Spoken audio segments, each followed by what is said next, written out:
Nous allons partager la parole de Dieu, un thème qui a été partagé également ce matin à Alfortville. Et ça va être la continuité de ce qu'on a pu partager ce matin à Alfortville. C'est sur le thème du sacrifice. Amen. Et le thème de cet après-midi, c'est le sacrifice qui manifeste la puissance de Dieu. Le sacrifice qui manifeste la puissance de Dieu. Généralement, dans notre vie chrétienne, on ne se rend pas compte combien le sacrifice est important pour manifester la puissance de Dieu. Amen. Combien le sacrifice est une clé pour manifester la puissance de Dieu. Je pense que chaque chrétien ici a envie de manifester la puissance de Dieu. On est d'accord? Amen. On nous parle chaque dimanche d'un Dieu qui fait la différence, d'un Dieu qui fait des exploits, d'un Dieu de miracles. Et généralement, quand tu te retrouves à entendre les exploits de Dieu, tu te demandes, et moi, pourquoi je ne manifeste pas la gloire de Dieu? On entend dans la parole de Dieu que Moïse s'est levé, il a levé un bâton et la mer rouge s'est séparée en deux. On entend que Josué s'est levé, il a dit, soleil, arrête-toi au-dessus de Gabaon, et le soleil s'est arrêté. Qu'Élie, à un moment donné, s'est levé et a dit, il ne pleuvra plus sur Israël, et il n'a plu. Et Hébreu nous dit, le livre d'Hébreu nous dit que tous ces hommes-là qui ont manifesté la gloire de Dieu étaient des hommes comme nous. Amen. Le prophète Élie n'était pas un extraterrestre. Il avait des poumons comme toi. Josué, dont nous parlons, il avait des mains et des pieds comme toi. Moïse avait un cerveau. Et il avait le sang qui circulait de la même manière que toi. Amen. Mais ces hommes-là ont manifesté la gloire de Dieu. Que dire des apôtres bien-aimés? Vous avez des hommes comme Pierre qui sort du temple et qui voit un paralytique à terre et qui le regarde et qui lui dit au nom de Jésus, lève-toi et marche avec chant. Et le paralytique se lève et marche.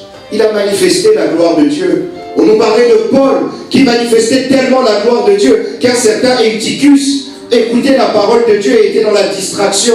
Et il s'était assis au bord de la fenêtre et en s'endormant, il est tombé de la fenêtre et il est mort. Amen. Et tout le monde était paniqué. Et Paul regarde Eutychus et il fait Eutychus dort. Et il a prié pour lui, Eutychus s'est réveillé. Il a manifesté la gloire de Dieu. Amen. Et généralement, on se pose la même question que Gédéon a pu se poser à son époque. Où est le Dieu? Où sont les exploits du Dieu dont nos pères nous parlaient? Amen. Où est ce Dieu-là dont nos pères nous parlaient? Où est ce Dieu-là dont nos aînés nous ont parlé? Où est ce Dieu-là dont nous avons entendu parler tellement de fois? Où est ce Dieu-là dont nous avons entendu tellement de témoignages glorieux et puissants? Amen. Où est sa gloire? Où est sa puissance dans nos vies? Et pourquoi elle ne se manifeste pas? Et l'une des raisons que je voudrais partager avec vous aujourd'hui, c'est que nous avons oublié la valeur du sacrifice. Amen. Dis à celui qui a été, rappelle-toi de la notion du sacrifice. Le sacrifice. Amen.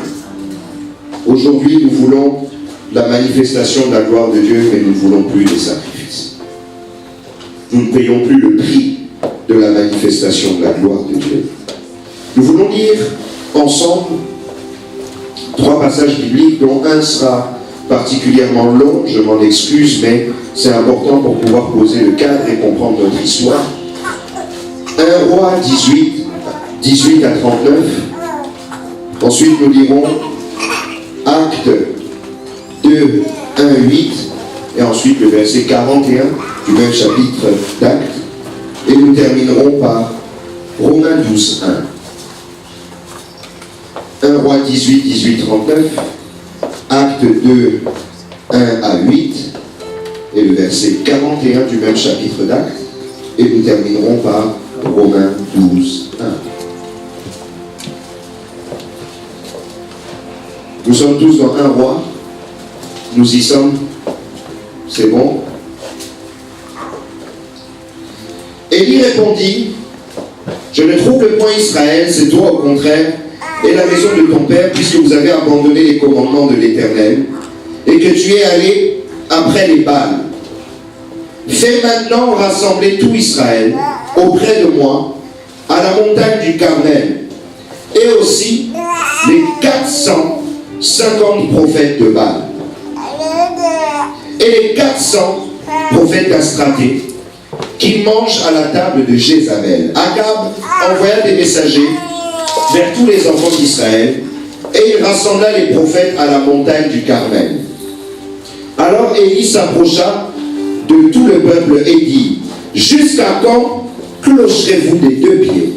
Si l'Éternel est Dieu, allez près de lui. Si c'est Baal, allez auprès de lui. Le peuple ne lui répondit rien. Et Élie dit au peuple: je suis resté seul des prophètes de l'Éternel. Et il y a 450 prophètes de Baal. Que l'on nous donne 2 taureaux, qu'ils choisissent pour eux l'un des taureaux, et qu'ils le coupent par morceaux, et qu'ils le placent sur le bois sans y mettre le feu. Et moi, je préparerai l'autre taureau, et je le placerai sur le bois sans y mettre le feu. Puis invoquez le nom de votre Dieu, et moi j'invoquerai le nom de l'Éternel. Le Dieu qui répondra par le feu, c'est celui-là qui sera Dieu. Et tout le peuple répondit en disant: c'est bien. Élie dit au prophète de Baal: choisissez pour vous l'un des taureaux, préparez-le les premiers, car vous êtes les plus nombreux, et invoquez le nom de votre Dieu. Mais ne mettez pas le feu.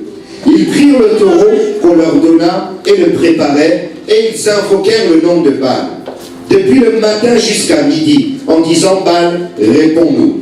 Mais il n'y eut ni voix ni réponse. Et ils sautaient devant l'autel qu'ils avaient fait. À midi, Élie se moqua d'eux et dit: criez à haute voix, puisqu'il est Dieu. Il pense à quelque chose, où il est occupé, où il est en voyage, peut-être qu'il dort, et il se réveillera.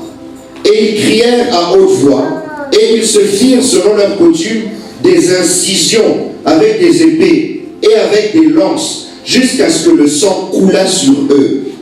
Lorsque midi fut passé, ils prophétisèrent jusqu'au moment où de la présentation de l'offrande. Mais il n'y eut ni voix, ni réponse, ni signe d'attention.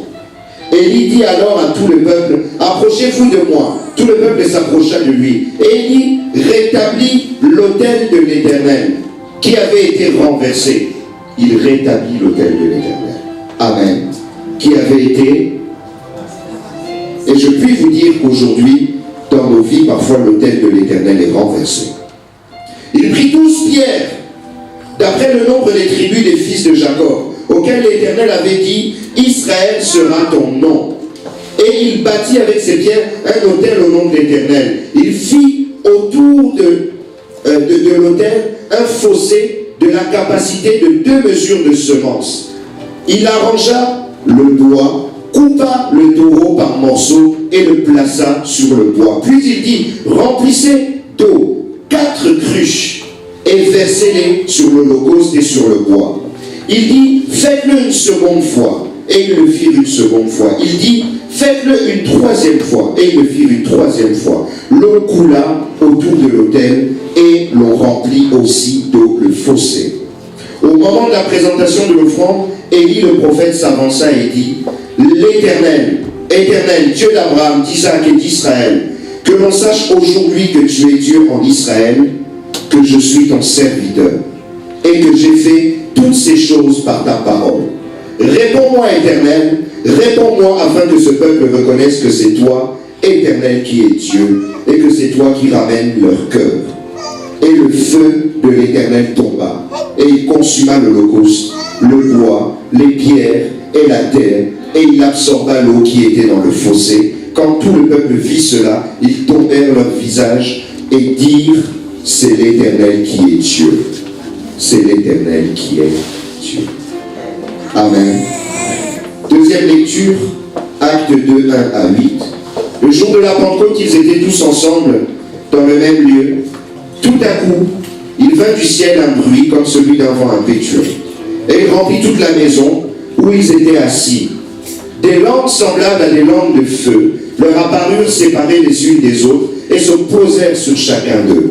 Et ils furent tous remplis du Saint-Esprit et se mirent à parler d'autres langues, selon que l'Esprit leur donnait de s'exprimer. Or, il y avait en séjour à Jérusalem des Juifs, hommes pieux, de toutes les nations qui sont sous le ciel. Au bruit qui eut lieu, la multitude courut, et elle fut confondue, parce que chacun les entendait parler dans sa propre langue. Ils étaient tous dans l'étonnement et la surprise, et ils se disaient les uns aux autres, voici ces gens qui parlent, ne sont-ils pas tous galiléens? Et comment les entendons-nous parler notre propre langue, à chacun dans notre langue maternelle? Et au verset 41, ceux qui acceptèrent sa parole furent baptisés, et en ce jour-là, le nombre des disciples augmenta d'environ 3000 âmes. Amen. Amen. Et la dernière lecture, Romains 12, 1, je vous exhorte donc, frères, par les compassions de Dieu, à offrir vos corps comme un sacrifice vivant, saint, agréable à Dieu, qui sera de votre part un culte raisonnable. Amen. Les deux lectures que nous avons faites ont plusieurs points communs. L'un des premiers points communs, c'est que nous sommes dans un temps et dans des temps troubles. Amen. Dans des temps où le nom de Dieu n'est pas honoré à la hauteur à laquelle il devrait être honoré. À un moment où le nom de l'Éternel n'est pas glorifié à la hauteur à laquelle son nom devrait être glorifié. Au temps d'Élie, dans un roi, le peuple rentre dans l'idolâtrie. Et le monde se met à adorer des divinités telles que Baal ou Astarté, qui étaient des divinités païennes et qui ne leur apportaient rien, et qui les poussaient même à la désobéissance rituelle, et même à vivre une vie de décadence. Amen. Une époque où il n'y avait plus de morale, où il n'y avait plus de principe, où les gens ne craignaient plus Dieu, où les gens se comportaient de la mauvaise manière. Un moment où on avait l'impression que c'est comme si le diable avait pris le dessus. Mais laissez-moi vous dire que le diable ne prend jamais le dessus. Et il est toujours confondu. Au moment d'Actes des Apôtres, c'est la même chose. Nous sommes dans un temps de confusion. Christ a été crucifié. Il a été enseveli 3 jours et il est ressuscité. Mais les Romains lancent des rumeurs pour dire que ce grand roi qu'est Jésus n'avait pas réellement été sacrifié. Et que même s'il était mort, son corps avait été volé par les disciples. Et donc nous sommes dans un temps où plus personne ne croit. Où même le peu de disciples qui étaient avec Jésus s'étaient mis à fuir dans les régions les plus éloignées de Jérusalem. Amen. Un moment où l'Église semblait être dispersée. Un moment où la foi ne semblait plus tenir. Et tous ceux qui avaient vu les miracles de Jésus, et beaucoup d'entre eux se sont mis à douter. Amen. Un temps de trouble, un temps de confrontation. Amen. Un moment où beaucoup avaient espéré, beaucoup avaient attendu du Messie qui était Jésus. Mais à ce moment-là, ils s'étaient dit, mince, on n'a plus d'espoir. Rien ne se passera. Amen. Et dans ces deux moments, le peuple, le monde, avait besoin de la manifestation de la gloire de Dieu. Amen. Et il en est de même aujourd'hui. Nous sommes dans un temps trouble. Vous savez, dans nos pays, l'athéisme a tendance à être plus élevé que la foi. Vous avez un pays comme la République tchèque, si je ne me trompe pas, 80% des Tchèques sont athées. Ou se disent athées. Et en France, je pense qu'on dépasse les 50%. Amen. C'est inquiétant ou c'est pas inquiétant? Vous pouvez me répondre, c'est inquiétant ou pas? C'est inquiétant. Amen. Mais le problème, c'est que tous ces gens-là ont juste besoin de la manifestation de la gloire de Dieu. Dans l'Épître aux Romains, il est dit que la création attend la manifestation des fils de Dieu. Amen. La révélation et la manifestation des fils de Dieu. Bien-aimé, il y a le monde qui t'attend. Il y a le monde qui attend que tu fasses un coup d'éclat. Il y a le monde qui attend que tu te manifestes. Il y a ta famille qui attend que tu te manifestes. Bien-aimé, souvent, ces temps troubles se retrouvent également dans nos familles. Nous sommes parfois dans une famille où il y a une confusion. Il y en a qui sont animistes, ou qui sont dans la sorcellerie et qui se mettent à influencer tout le monde. Et toi, enfant de Dieu, tu te retrouves là et tu ne sais pas quoi faire. Amen. On attend la manifestation de la gloire de Dieu. J'aime la parole d'Élie, que l'on sache que tu es Dieu et que l'on sache que je suis ton serviteur. Il y a des temps de confrontation. C'est dans ces moments-là où on doit savoir qu'il y a un Dieu et que ce Dieu-là a des serviteurs. Amen. Bien aimé, souvent même au travail, tu te retrouves aussi dans des moments de confrontation. Tu sais qu'il y a des francs-maçons parmi tes collègues. Tu sais qu'il y a des occultistes parmi tes patrons. Et tu es là. Et tu vois combien il y a de jeunes gens qui sont ramenés vers l'occultisme.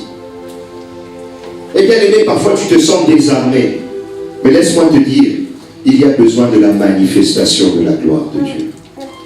Dans chaque dimension dans laquelle tu évolues, dans chaque environnement dans lequel tu évolues, il y a besoin de la manifestation de la gloire de Dieu. Amen.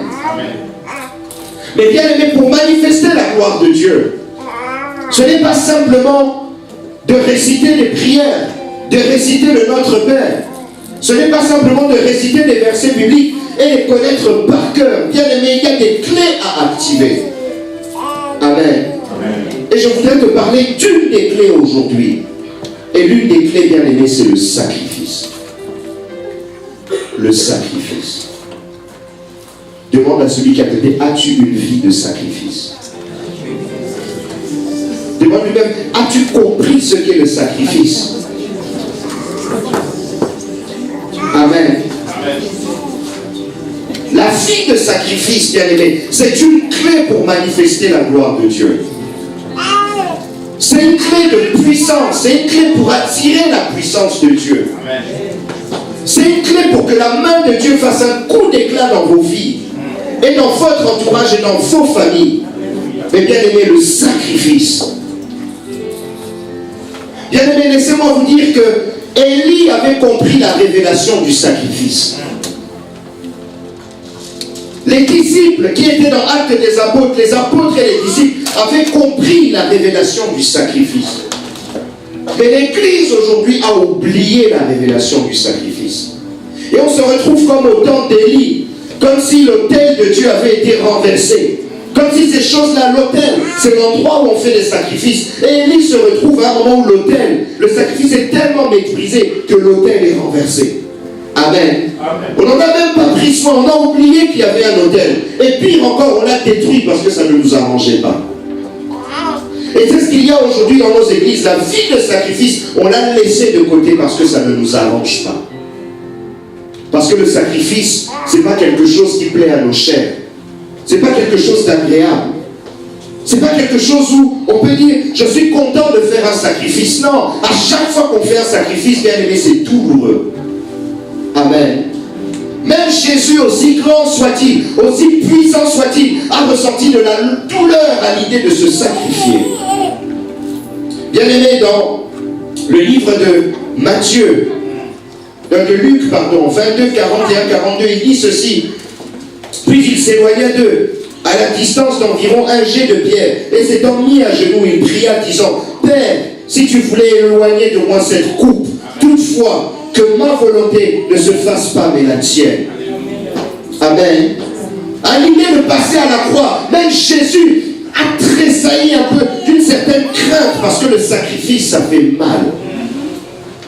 Le sacrifice, c'est douloureux, c'est pénible, bien aimé. Si quelqu'un vous dit, oui, moi je me réjouis de faire des sacrifices, c'est un hypocrite, parce que le sacrifice, généralement, ça fait mal. Amen. Ou sinon, ce n'est pas un sacrifice. Bien aimé, si passer tout ton temps à l'église, c'est un plaisir, c'est pas un sacrifice. C'est un loisir, c'est un plaisir que tu te fais. Mais le matin où tu te réveilles, tu as les jambes lourdes, mais tu dis, j'irai quand même glorifier Dieu. Ça te coûte, ça te fait mal. Là, c'est un sacrifice. Amen. Le sacrifice n'est pas un amusement et n'est pas un enchantement. Dans Psaume 126, 5 à 6, on nous dit ceci. Ceux qui sèment avec larmes moissonneront avec chant d'allégresse. Bien, le moment où tu vas semer, c'est un sacrifice. Et ça fait toujours mal. Et c'est toujours pénible. Amen. Quand tu sacrifies quelque chose, tu l'investis. C'est comme si ça ne t'appartenait plus. Et c'est comme si ça appartenait à quelqu'un d'autre. Et c'est très désagréable. Amen. Mais bien aimés, ces hommes d'un autre temps avaient compris la profondeur du sacrifice et avaient compris l'importance du sacrifice. Quand vous regardez la définition du sacrifice, on nous dit plusieurs choses. Que c'est une offrande à une divinité. Amen.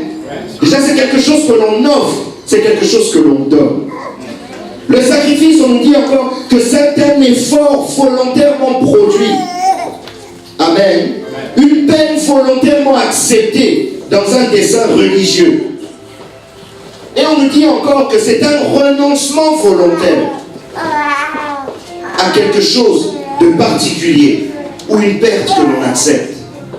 Amen. Trois choses: offrir, faire un effort et renoncer. Et est-ce que ces trois éléments sont des choses toujours positives? Non. Parce que c'est des choses qui parfois peuvent être pénibles pour tout un chacun. Amen. Demande à celui qui a dit quel est le prix du sacrifice que tu payes pour manifester la gloire de Dieu. Demande-lui. Qu'est-ce que tu payes? Quel est le prix de ce que tu payes? Amen. Beaucoup veulent manifester la gloire de Dieu, mais oublient qu'il y a un prix à payer. Amen. Amen. Je vois un jeune homme un jour qui me demande: mais, pasteur, ils sont où les Oral Roberts? Ils sont où les Renard Bonke? Ils ont vieilli. Tous ces grands hommes de Dieu dont on a entendu parler, ils sont où? Et je le regarde et je fais: frère, apprends à sacrifier. Et tu atteindras cette dimension-là. Amen. Amen. Souvent, nous voulons atteindre une dimension particulière, mais nous oublions qu'il y a un prix à payer. Je regarde beaucoup les éléments de sport, et on vous dit une chose par rapport au sport. Est-ce qu'il y a des gens qui aiment le football ici? Oui, hein, Bishop, il avait dit tout à l'heure à Alfortville que lui, il aime le foot plus que tout le monde ici. Amen. Deux joueurs de foot, Karim Benzema, vous connaissez, et un autre joueur de foot, pas Nasri, Ben Arfa. On nous dit qu'en équipe de jeunes, Ben Arfa, c'est celui qui avait le plus grand talent. Et donc, normalement, le grand joueur parmi eux de la génération de 1987, ça devait être Ben Arfa. Mais c'était un voyou. Amen. Quand il y avait des entraînements, il séchait des entraînements. Il ne se donnait pas à fond. Et on nous dit que Benzema était derrière. Mais par contre, Benzema, c'était un bosseur. 1 heure avant l'entraînement, il était là. 1 heure après, il était encore là. Amen. Pas beaucoup de talent, mais du boulot. Il s'est sacrifié. Et aujourd'hui, le grand joueur entre deux, c'est qui? Le sacrifice. Amen. Le sacrifice. Qu'est-ce que tu sacrifies pour manifester la gloire de Dieu? Quel est le prix que tu payes pour devenir un géant? Amen. Papa Charlemagne, pour devenir un géant des affaires, quel est le prix que tu payes avec Dieu? Amen. Pour passer de millionnaire à milliardaire. Il y a un prix à payer. Dans tous les domaines de nos vies, en tant que parents, quel est le prix qu'on paye avec Dieu pour avoir des enfants extraordinaires? Alléluia. Maman Julia, tu es maman. Qu'est-ce que tu investis pour avoir des géants à la maison? Amen. Il y a un prix à payer. Pour tout, il y a un prix à payer. Et ce qui est paradoxal, c'est que Élie a fait quelque chose de particulier. Si vous allez dans le livre de Lévitique, chapitre 1, vous vous rendez compte qu'on nous parle dans tout Lévitique de plusieurs sortes de sacrifices. Et l'un des sacrifices, quand on nous parle dans Lévitique, le sacrifice, il y a un seul sacrifice qu'on nous dit qu'elle a une odeur agréable à Dieu. Et ce sacrifice-là, c'est l'Holocauste. Amen. Et le principe de l'Holocauste, c'est qu'on prenait l'animal et on le brûlait complètement, on le gardait. Et on nous disait que cette odeur-là de l'holocauste, lorsqu'elle montait, l'odeur était agréable à Dieu. Amen. Et en fait, qu'est-ce qu'Élie a fait? Il a compris que si je mettais un holocauste, si je brûlais une bête complètement, cette odeur-là allait toucher le cœur de Dieu. Amen. Et on nous parle de l'holocauste, de petit bétail, de menu, de moyen bétail et de grand bétail. Et ce qui est bizarre, c'est que Élie a pris un très gros bétail. Il a demandé un taureau. Amen. Un taureau qu'il a fait découper en morceaux et qu'il a fait consumer complètement. Donc il a fait un sacrifice qui était très important. Amen. À cette époque-là, la valeur des choses était par rapport à la valeur des biens agricoles notamment. Et la valeur d'un taureau, c'était quelque chose qui coûtait très cher. Il a sacrifié quelque chose qui avait de la valeur. Amen. Parfois on fait des sacrifices, mais des sacrifices, des choses qui n'ont que très peu de valeur.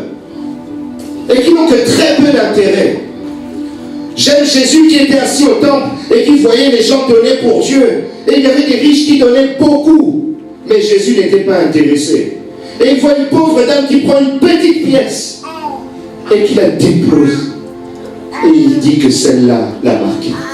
Amen. Parce que cette dame a fait un sacrifice qui avait de la valeur pour elle. Amen. Bien-aimé, si je suis riche et que je bénis Dieu en argent, quel est l'intérêt particulier? Ce n'est pas un sacrifice. Je fais que partager ce que j'ai déjà. Mais si je suis un homme d'affaires et que j'ai peu de temps, sacrifier mon temps pour la gloire de Dieu, c'est beaucoup. Amen. Amen. Vous voyez la notion de sacrifice. Elle n'est pas liée à un don particulier. Elle est liée à quelque chose pour lequel on fait un effort pour la gloire de Dieu. Quelque chose qui nous coûte. Quelque chose qui nous pèse. Quelque chose qui a de la valeur. Qu'est-ce qui a de la valeur pour toi? Qu'est-ce qui a de la valeur dans ta vie? Amen. Mais un élément qui est ô combien important dans cette notion de sacrifice, c'est que, bien aimé, les disciples dans Actes des Apôtres n'ont pas sacrifié d'animal. Amen. N'ont pas sacrifié d'argent. Ils n'ont rien donné du tout. Mais bien aimé, ils ont sacrifié une chose qui est plus importante que tout. Leur vie. Amen. Ils se sont sacrifiés eux-mêmes pour la gloire de Dieu. Dans Romains 12, 1, il est dit, offrez-vous vous-même comme un sacrifice vivant, saint et agréable à Dieu. Ce qui sera pour Dieu un culte raisonnable. Amen. Aujourd'hui, Dieu n'a pas besoin. Vous savez, beaucoup de gens pensent qu'ils peuvent acheter Dieu. Tu vis une vie de péché et tu penses que donner des valises d'argent à l'église va changer ta vie. Bien-aimé, Dieu ne regarde pas ta poche, Dieu regarde ta vie. Est-ce que tu as donné ta vie à Dieu? Est-ce que tu as sacrifié ce que tu es pour la gloire de Dieu? Est-ce que tu as sacrifié tes passions pour la gloire de Dieu? Est-ce que tu as sacrifié ce qui fait plaisir à ta chair pour la gloire de Dieu? Est-ce que tu as sacrifié même une réputation pour la gloire de Dieu?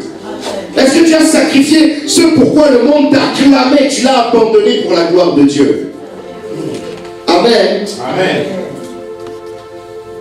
Bien aimé, le monde avait pu t'élever avec des surnoms. Peut-être que tu allais dans un coin, on t'appelait Big Boss. Quand tu allais en boîte de nuit, on t'appelait Belle Gosse. Young You. Parce que tu tapais les gens dans le quartier. Mais est-ce que pour Dieu, tu as accepté d'abandonner ça? Te dire, Seigneur, je laisse ça de côté. Je sacrifie toutes ces choses pour ta gloire. Amen. Est-ce qu'il y a des relations que tu as accepté de sacrifier pour la gloire de Dieu? Ou tu sais que cette relation ne glorifie pas Dieu, mais tu l'abandonnes pour rendre gloire à Dieu? Est-ce que tu as accepté d'abandonner une certaine vie, le cœur mal acquis, pour la gloire de Dieu, en disant je vivrai comme un honnête homme, comme une honnête femme, et je sacrifierai ça pour honorer mon Dieu? Amen. Bien-aimé, je puis vous dire que les apôtres avaient sacrifié leur vie. L'enseignement que Jésus leur donnait, bien aimé, c'était ceci. Vous avez un exemple de ce qu'il leur disait dans Matthieu 16, 25. Celui qui voudra sauver sa vie la perdra, mais celui qui la perdra à cause de moi la retrouvera. Amen. L'un d'eux veut aller enterrer leur père. Il leur répond, laisse les morts enterrer leurs morts. Ils s'étaient sacrifiés au point où même ils n'avaient même pas enterré de leur famille.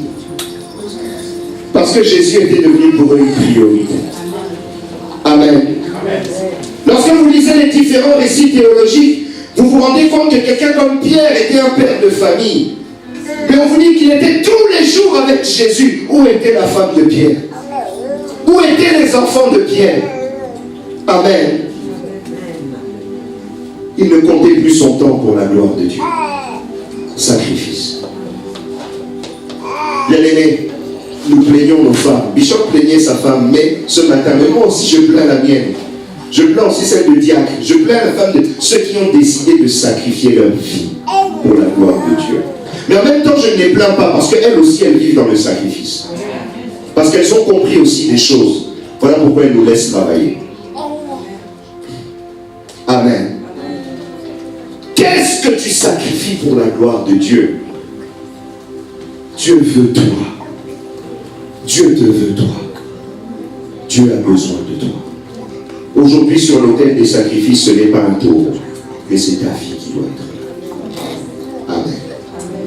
Et bien aimé, tu demandes à manifester la gloire de Dieu. Tant que tu ne mets pas ta vie sur l'autel, comment tu veux que le feu descende? Amen. Le feu doit descendre sur quelque chose, mais qu'est-ce que tu y as mis?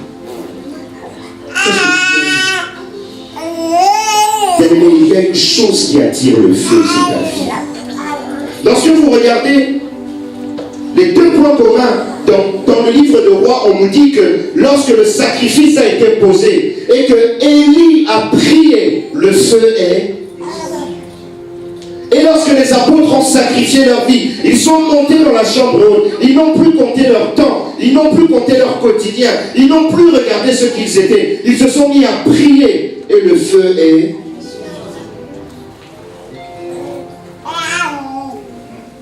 Le feu recherche ta vie. Est-ce que tu comprends? Le feu recherche ta vie. Mais est-ce que tu donnes ta vie pour qu'il y ait le feu?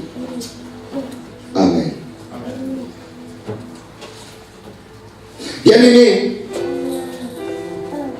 ce qui me touche au plus haut point, c'est que lorsqu'ils ont fait ce sacrifice, et lorsque le feu est descendu, à chaque fois la gloire de Dieu s'est manifestée. Et ce n'est pas forcément les personnes qui ont fait le sacrifice qui ont cherché à manifester la gloire de Dieu, mais c'est leur sacrifice qui a crié pour eux et qui a fait que le monde a vu. Amen. Bizarrement, le peuple qui était rebelle à Dieu, lorsqu'ils ont vu le feu descendre sur le taureau, ils se sont prosternés, ils ont dit non, l'Éternel est Dieu. Et au temps d'actes des apôtres, des gens qui ne croyaient même pas en Dieu. On nous dit qu'il y avait des Arabes, il y avait des Juifs, il y avait des gens qui venaient de partout. Amen. Mais lorsqu'ils ont vu le feu descendre, ils se sont arrêtés. Ils ont regardé, ce jour-là, 3000 personnes se sont converties. Je voudrais te dire, si tu sacrifies ta vie, tu deviendras un témoignage vivant et une marque de la gloire de Dieu. Et bien aimé, partout où tu iras, tu manifesteras la gloire de Dieu. Amen. Bien aimé, tu as le potentiel en toi pour changer des vies. Mais qu'est-ce que tu sacrifies pour cela? Tu as le potentiel en toi pour changer ta famille.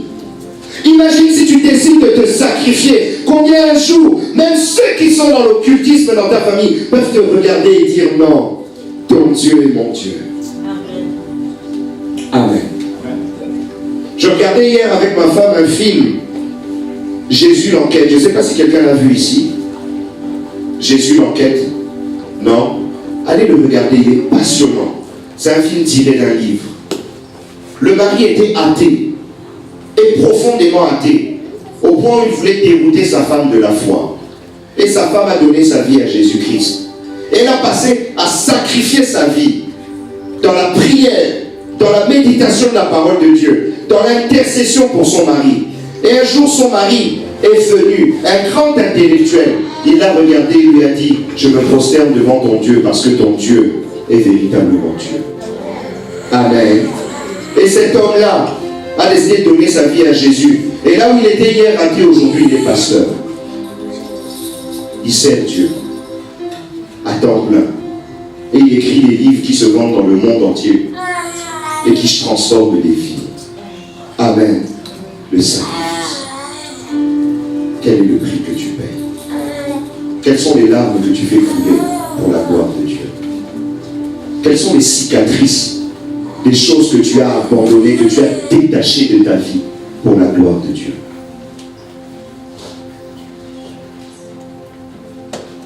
Et généralement, quand il y a un silence de questionnement, c'est bon signe. Amen. Sacrifie-toi pour attirer le feu. Sacrifie-toi pour attirer le feu. Que Dieu vous bénisse.